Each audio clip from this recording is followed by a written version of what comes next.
जिन गुरुवर की पूजा करते मेरे तन मन प्राण, सदा हृदय में वो बसे,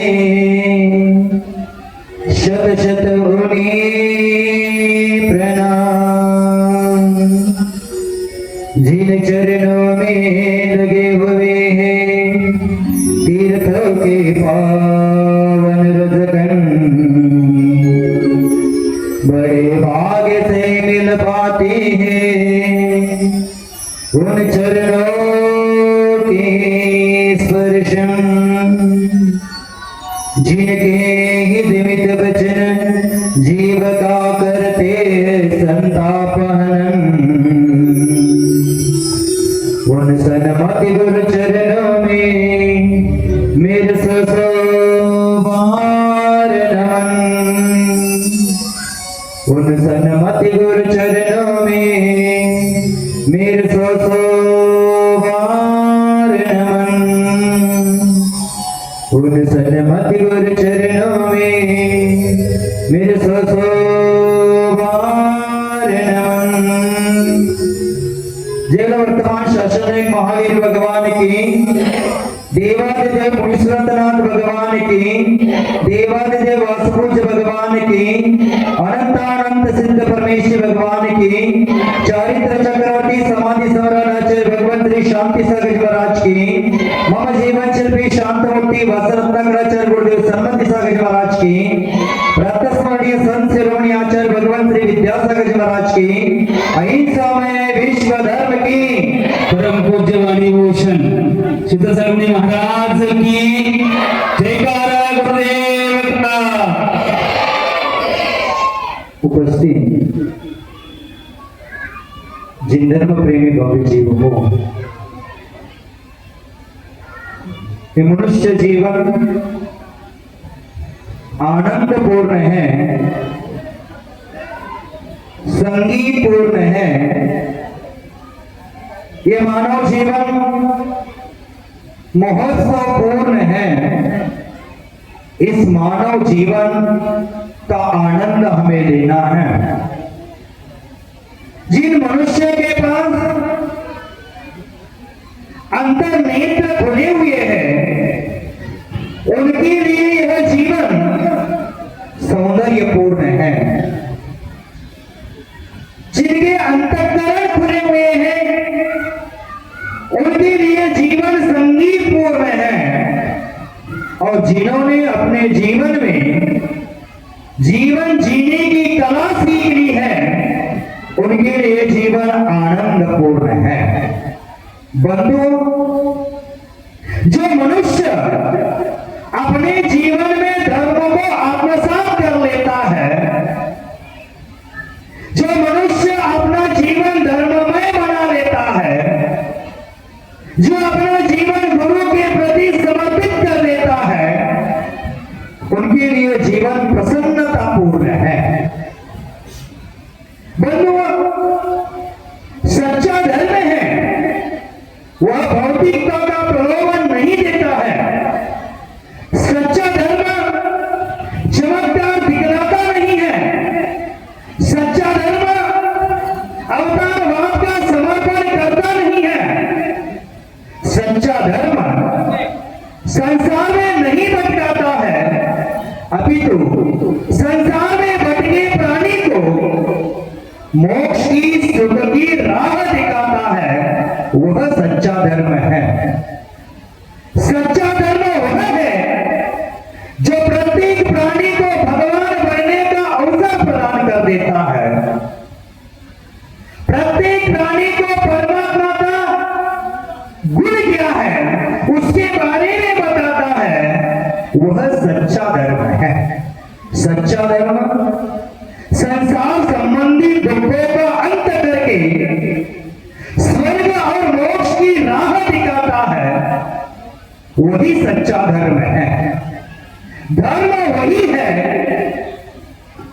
जो हमारे अंतरंग में बैठे हुए अज्ञान अंधकार का नाश करके राम द्वेष को तिलांजलि देकर के अहंकार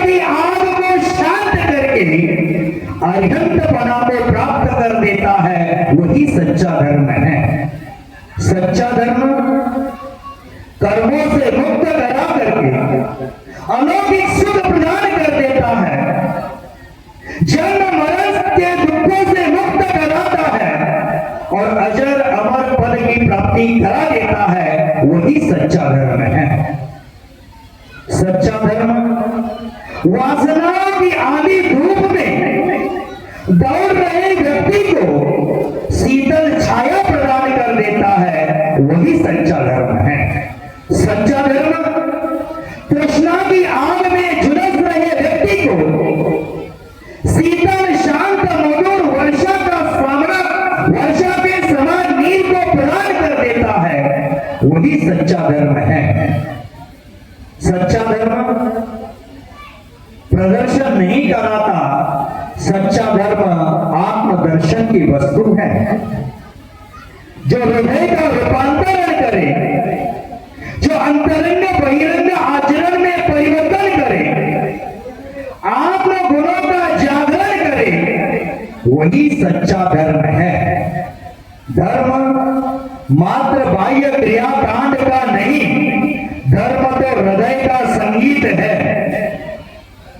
हृदय का धर्म समाचरण को जन्म देता है और समीचीन धर्म आचरण धर्म भाव को परिपुष्ट कर देते हैं। धर्म अभिव्यक्ति नहीं, अनुभूति का विषय है। धर्म उच्चारण की नहीं, उच्च आचरण की वस्तु है। धर्म वाणी का विलास नहीं, जीवन का निचोड़ है। धर्म मात्र कोरा तथ्य नहीं, जीवन का कर्तव्य है। धर्म मात्र व्याख्या नहीं, व्याप्ति है। धर्म परिभाषा नहीं, अपने आप से परिचय है। धर्म प्राण है, धर्म शान है, धर्म अहिंसा है, धर्म संयम है, धर्म तप है, धर्म दान है, धर्म त्याग है, धर्म दया है। जितना भी धर्म के बारे में बोले उतना कम है, परंतु आज धर्म को हम समझते कितना है यह महत्वपूर्ण है। क्योंकि कबीरदास जी ने कहा है, धर्म धर्म सब कोई कहे, धर्म न जाने कोई, धर्म का मर्म जाने बिना धर्म कहाँ से कोई। हमें धर्म का मर्म समझना चाहिए, धर्म का अभिप्राय समझना चाहिए। आज वर्तमान के लोगों ने धर्म को भी मनोरंजन का साधन बना दिया है, तीर्थ यात्रा को पिकनिक पॉइंट बना दिए हैं। आजकल धर्म में मनोरंजन कितना होता है, वह धर्म कार्य प्रभावना का निमित्त माना जाता है, लेकिन उसमें प्रभावना कम, अप्रभावना ज्यादा होती है। बंधु, जिसके अंतर हृदय में पवित्रता आती है वही धर्म प्रकट होता है। उसके व्यवहार में पवित्रता, विचारों में सरलता, स्वभाव में विनम्रता, हृदय में उदारता, ऐसे गुण आते हैं, वही धर्म होता है। हमें सोचना है, हमने अपने जीवन में कितने अंशों में हृदय की पवित्रता का आधार लिया है। हम अपने जीवन में कितने अंशों में विचारों में पवित्रता, व्यवहारों में पवित्रता, विचारों में सरलता और स्वभाव में विनम्रता आई है कि नहीं आई है, ये देखना हमारे लिए आवश्यक है। क्योंकि आचार्य कहते हैं, जब तक हम अहंकार के काल में विराजमान हैं, तब तक हम नमोकार का आधार नहीं दे सकते। जब तक हम अहंकार के काल से उतर करके विनय के विमान में नहीं बैठते हैं, तब तक मोक्ष महल की प्राप्ति हमें होती नहीं है, समझ लेना। भव्य बंधु, आचार्य भगवान कहते हैं, मंदिर हो, तीर्थ हो, आयतन हो, ये आजकल वर्तमान में मनोरंजन के स्थान बनते जा रहे हैं। ये आत्मरंजन के स्थान होते हैं, आत्मचिंतन के स्थान होते हैं, मनन करके चिंतन की ओर यात्रा करने का स्थान होते हैं। लेकिन आजकल वहां भी रात्रि भोजन की व्यवस्था हो रही है, वहां भी अनीति का व्यवहार हो रहा है। आज धर्म स्थानों में भी व्यभिचार का आधार लोग ले रहे हैं, वहां भी जाकर विषय कचायों की पुष्टि करने पहुंचते हैं तो हम अपने जीवन में कुकर्म करके अशुभ कर्मों का बंद कर देते हैं, पाप कर्मों का बंद कर देते हैं। हमें अपने जीवन में धर्म की साधना, धर्म की आराधना, धर्म की उपासना है, वह सत्य को पाने के लिए करना है, मात्र दिखावे के लिए नहीं। आज आप लोग यहाँ सुबह 7-8 बजे से इतनी बड़ी तादाद में एकत्रित हुए हैं, ये धर्म का दिखावा करने के लिए नहीं, ये मात्र आप सभी लोग आए हैं आचार्य भगवान सरस्वती सागर महाराज जी के प्रति वीर्यांजलि ज्ञापित करने। उन्होंने जो वृक्ष लगाया है उस वृक्ष को हरा भरा देखने के लिए आप सब लोग एकत्रित हुए हैं। बंधुओं, धर्म की साधना, धर्म की आराधना हमारे जीवन में सत्य का साक्षात्कार होने के लिए करना चाहिए। धर्म है आज वर्तमान में धर्म की क्रिया एक समस्या बनती जा रही है। आज तक हमने सत्य और झूठ की पहचान नहीं कर पा रही है, नहीं की है, इसलिए हमें ये धर्म समस्या बनती जा रही है।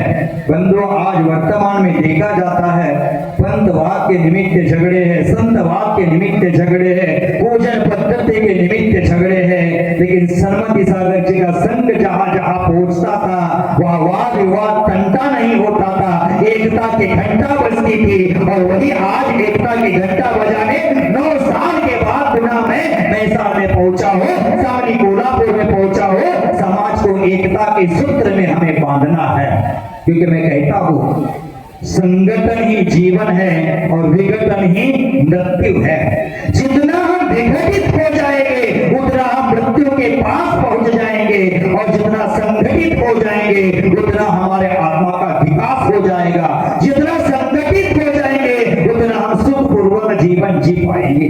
बंधु, एक प्रसंग याद आता है। एक बार हाथ की 5 उंगलियां हैं और 5 उंगलियों में झगड़ा चल रहा था, और 5 उंगलियों का झगड़ा न्यायाधीश के सामने गया। कटघरे में जाकर वह झगड़ा खड़ा हो गया, एक दूसरे पर एफआईआर कर दी। निमित्तता हम बड़े, हम बड़े, हम बड़े। कौन बड़ा है?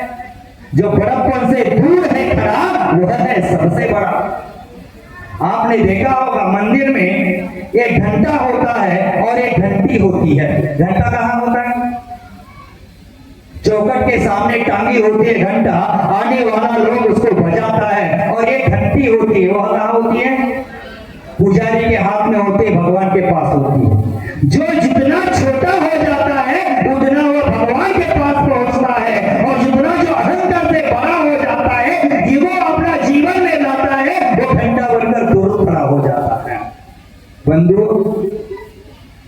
जो पैसे के जितना करीब होता है वो परमेश्वर से उतना ही दूर जाता है, और जो परमेश्वर के पास होता है वो पैसे से दूर होता जाता है। तो आज वर्तमान में हम बड़े, बाकी के कीड़े, ऐसी व्यवस्था बनती जा रही है। स्वयं का पंथ बड़ा, स्वयं का संत बड़ा, ये आज हमारे समाज को कीड़ लगी हुई है। आज हमारे समाज को रोग लगा हुआ है, मैं बड़ा, मैं बड़ा, मैं बड़ा। लेकिन कौन बड़ा? जो बड़प्पन से दूर है खड़ा, वह बड़ा। बंधु, हमारे जीवन में ध्यान रखना चाहिए, बड़प्पन का झगड़ा हमें दुर्गति की खाई में ले जाता है। ये 5 उंगलियों का एक झगड़ा लग गया, और उसमें से कटघरे में खड़ा थी, अपने अपना पक्ष रखने का अवसर आया था। पहले अंगूठा खड़ा हो गया और अपना बड़प्पन कहने लगा कि मेरे बिना कुछ काम होता नहीं है। किसी ने सही कार्य किया तो हम खंभ दिखाते हैं, इसलिए मैं बड़ा हूं, इसलिए मैं सबसे ऊपर होता हूं, इसलिए मैं बड़ा हूं। तब तक जाकर करधनी ने कहा तो बड़ा जरूर है, लेकिन कुछ गलत कार्य हो गया तो ऐसा भी कर लेते हैं, इसलिए तू छोटा भी है। तो अंगूठा कहता है कि मेरे बिना कुछ होता नहीं है। ये पेन उठाना है तो मेरी सहायता चाहिए, घड़ी उठाना है तो मेरी सहायता चाहिए, किताब उठाना है तो मेरी सहायता चाहिए, कंप्यूटर चलाना है, मोबाइल चलाना है, तो मेरे बिना कुछ होता नहीं है। और कोर्ट कचहरी में थंब लिया जाता है, ऑफिस में जाते हैं तो टाइम मेंटेन करने के लिए थंब लिया जाता है, और पुराने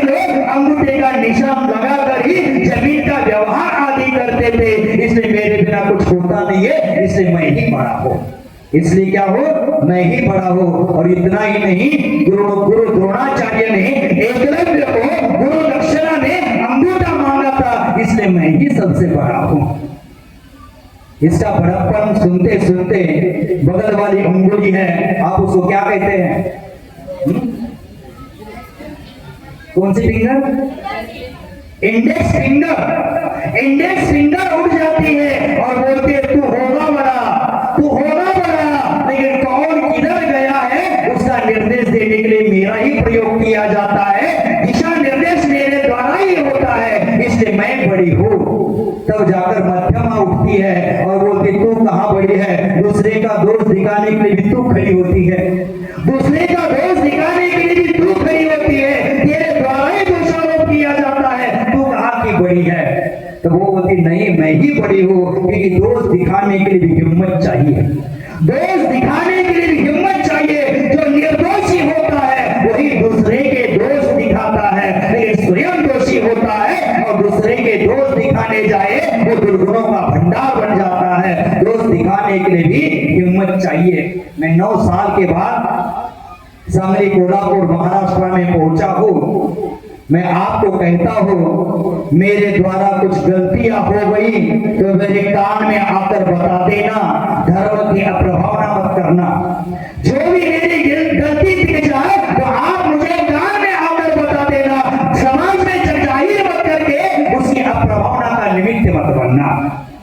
तो इतने में मिडल फिंगर उठ जाती है और मिडल फिंगर बोलती है मैं सबसे बड़ी हूँ, क्योंकि मेरे इधर 2 खड़े हैं, इधर 2 खड़े हैं, मैं बीच में हूँ और बड़ी हूँ, इसलिए मैं बड़ी हूँ। और 5 पांडवों में धर्मराजा को ज्यादा महत्व दिया जाता था, इसलिए मैं बड़ा हूँ, मैं बड़ी हूँ, क्योंकि सबसे ऊपर खड़ी हूँ इसलिए मैं बड़ी हूँ। इतने में रिंग फिंगर खड़ी हो जाती है और रिंग फिंगर कहती है मैं बड़ी हूँ, क्योंकि 2 दिलों का मिलन करने के लिए मेरा ही प्रयोग किया जाता है। सगाई में, सगाई देखो ना, जीवन में स के जो शब्द है ना बहुत खतरनाक होते हैं। शादी स से शुरू हो जाती है, साला स से शुरू हो जाता है, साली स से शुरू हो जाती है, ससुराल स से शुरू हो जाता है और शशान स से शुरू हो जाता है। और ये सब के जो शब्द है बहुत दुख भरे होते हैं, इसलिए मैं कहता हूँ स के शब्द से सचेत रहना, क्योंकि शीतल सागर से सावधान होने की आवश्यकता है। क्योंकि आज मैं इधर आया हूँ, 9 साल में आप सो रहे होंगे, लेकिन ध्यान रखना मैं सोए हुए व्यक्ति को अब जगाने आया हूँ। सोने के लिए शांति अनुकूल होती है, जगाने के लिए आवाज अनुकूल होती है। मैं आवाज को लगाता रहूंगा। मैं सोए हुए व्यक्ति को जगाने आया हूँ, जागे हुए व्यक्ति को उठकर बैठाने के लिए आया हूँ, जो बैठे हुए व्यक्ति है उनको खड़ा करने आया हूँ, और जो खड़े हैं उनके हाथ में धर्म पताका लेकर मोक्ष महल की ओर दौड़ाने आया हूँ, और आपको मोक्ष महल की ओर दौड़ा कर रहूंगा। तो बंधु, ये जो रिंग फिंगर है 2 दिलों का मिलन जरूर कराती है, लेकिन बहुत सारी शादियां टूटी भी देखी जाती है, टूटी भी देखी जाती है, दोनों का डिवोर्स भी हुआ देखा जाता है। तू कहा कि बेड़ी, अब ये लिटिल फिंगर है वो शांत खड़ी थी, वो बोलती है आपने अपना अपना बड़प्पन गाया है, आपने अपना अपना बड़प्पन सुनाया है, लेकिन मैं ही सबसे बड़ी हूँ, क्योंकि आप ये 4 उंगलियां है, बड़े बड़े काम कर सकते हैं, लेकिन कान में खुजली होती तो मेरा ही प्रयोग करना पड़ता है, इसलिए छोटे काम होते हैं वही बड़े कर सकता है, इसलिए मैं बड़ी हूँ। और दूसरी बात कहती है मैं छोटी जरूर हूँ, लेकिन शादी में मेरी उंगली पकड़कर ही हल्दी के फेरे लगाए जाते हैं, इसलिए मैं ही। अब ये कलकत्ता से लोग आए, उनको पता नहीं होगा, जब शादी में हल्दी का इधर फेरा होता है, उस हल्दी के फेरे में पत्नी की गर्दनी पति पकड़कर फेरे लगाता है, इसलिए ये 2 दिलों का सही मिलन करने के लिए। अभी भी याद है मैंने कहा पत्नी की गर्दन लेकर पति घूमता है, लेकिन ये बूढ़ी अम्मा अभी भिक्षा लेने का समय आया है, वो बोलती नहीं महाराज, पति की गर्दन को पत्नी पकड़ लेती है, आप भिक्षा लेने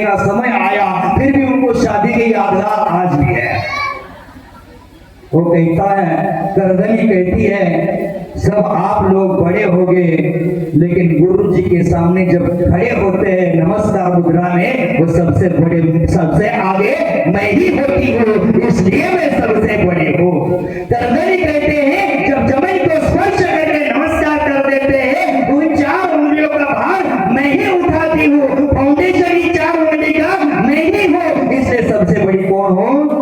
मैं ही हूँ। अब बताओ इस 5 उंगली में बड़ी कौन है? करधनी बड़ी है, रिंग फिंगर बड़ी है, मिडल फिंगर बड़ी है, थंब बड़ा है कि अनामिका बड़ी है, कौन बड़ा है? बताओ बताओ जल्दी बताओ।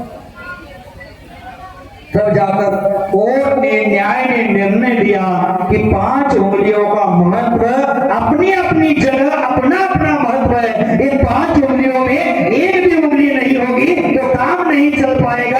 अपनी अपनी जगह अपनी अपनी उंगलियों का आवश्यकता है। जैसे दीवार बनाने के लिए बड़े ईंटों के साथ साथ छोटी ईंटों की भी आवश्यकता होती है, तभी जाकर दीवार खड़ी हो जाती है। उसी प्रकार 5 उंगलियों में ना कोई बड़ा है ना कोई छोटा है, अपनी अपनी जगह अपना महत्व है। ये 5 उंगलियां अलग अलग अपना महत्व बताने जाएगी तो किसी का महत्व बचेगा नहीं, लेकिन 5 उंगलियां जब मुट्ठी बन जाती है तो सामने वालों को मारने में निमित्त जान जाती है। अब तो 5 उंगलियां एकत्रित हो जाती है तो बड़े से बड़ा भार उठाना आसान हो जाता है। एक एक उंगली से भार नहीं उठा सकते, 5 उंगलियां एकत्रित हो जाए तो बड़ा से बड़ा पहाड़ तोड़ सकते हैं, बड़ा से बड़ा पहाड़ उठा सकते हैं। इसलिए 5 उंगलियों को एकत्र होना चाहिए। उसी प्रकार मैं यहाँ कहता हूँ ये 5 उंगलियां अलग अलग होने से काम कोई होने वाला नहीं है। उसी प्रकार हम लोग पंथवाद संतवाद पूजा पद्धति के निमित्त से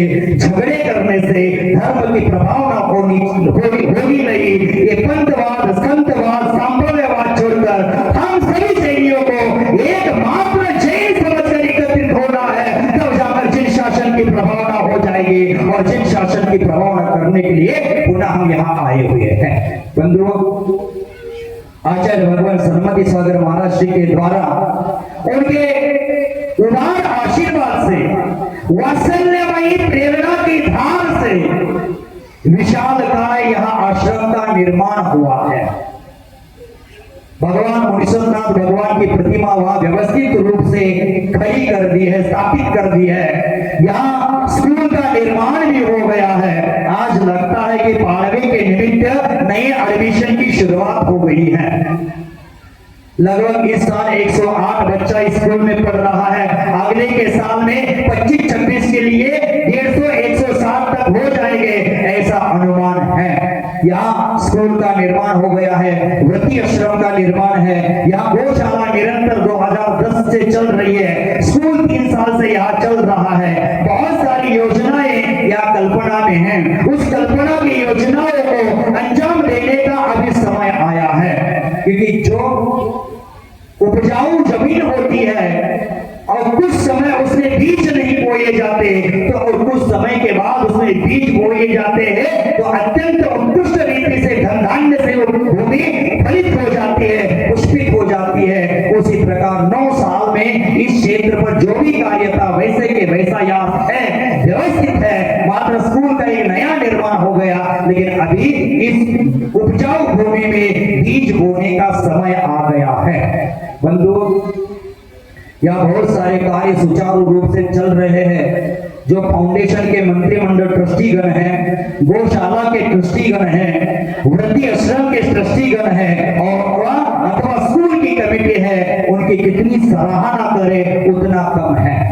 भले उन्होंने मंदिर के ऊपर शिखर नहीं बनाया, मंदिर के ऊपर शिखर नहीं बनाया, जितना कार्य था उस कार्य को आगे नहीं बढ़ाया, लेकिन जो कार्य था उसको व्यवस्थित संभालने का कार्य किया है। इसलिए वह साधुवाद के पात्र है, आशीर्वाद के पात्र है, क्योंकि उन्होंने अपने घर व्यवस्था के घर परिवार में समय बचा करके इस संस्था को व्यवस्थित रखने का प्रयास किया है। बंधुओं, समय बहुत हो गया है, 5 बज गए हैं। आप सुबह 5 बजे से घर छोड़े हुए हैं। सुबह से आप यहाँ हैं, आपको घर जाना है। मेरा भी शरीर थक गया क्योंकि सुबह 7:45 से मैं आपके सानिध्य में हूँ। मात्र समय के लिए 1 घंटा मैं स्वस्थता का श्वास ले रहा था। बार बार मैं यहाँ आपके पास बैठा हूँ, बोलने की शक्ति नहीं है, फिर भी जाते जाते इतना ही कहूंगा। कल मैंने महसाल में भी कहा था, आज पुनः उस बात को दोहराता हूँ कि यह साल आचार्य भगवान शांति सागर महाराज श्री को आचार्य पद पर आसीन होकर के 101 साल चल रहा है। आचार्य भगवान सन्मति सागर महाराज श्री को दीक्षा लेकर के 25 साल पूरे हो गए हैं और उसी उपलक्ष्य में इस धरती पर एक नया निर्माण का स्वप्न देखा है, जो स्वप्न शांति सागर जी के स्मृति को तरोताजा करने वाला है। मैं हमेशा कहता हूं, शांति सागर जी का स्मरण अर्थात पूरे जैनत्व का स्मरण है। शांति सागर जी को स्मरण करना और 3 कम 9 करोड़ विराजों को स्मरण करने जैसा है। इस 20वीं सदी में इस धरती पर पहली बार दिगंबर विचरण करने वाले कोई साधु हो तो आचार्य भगवान शांति सागर महाराज श्री थे। अगर शांति सागर नहीं होते तो सन्मति सागर भी नहीं होते, और सन्मति सागर नहीं होते तो मैं बार बार कहता हूं, सूरज की रोशनी नहीं होते तो किरण कहां से आती, फूलों की खुशबू फूलों की कली नहीं होती तो खुशबू कहां से आती, और शांति सागर नहीं होते तो विद्यासागर, सन्मति सागर, शीतल सागर कहां से आते। माने पुणे जैनत्व की साधुत्व की जड़ कोई है तो आचार्य भगवान सन्मति सागर महाराज जी हैं। उनके स्मरण में इस मैसार की पावन भूमि में सहस्त्रकोट जिनालय निर्माण करने का संकल्प किया है। आचार्य भगवान सन्मति सागर महाराज श्री, आचार्य भगवान शांति सागर महाराज जी, आचार्य भगवान विद्यासागर महाराज जी की स्मृति में यहाँ सहस्त्रकोट जिनालय कीर्ति स्तंभ का निर्माण करने का संकल्प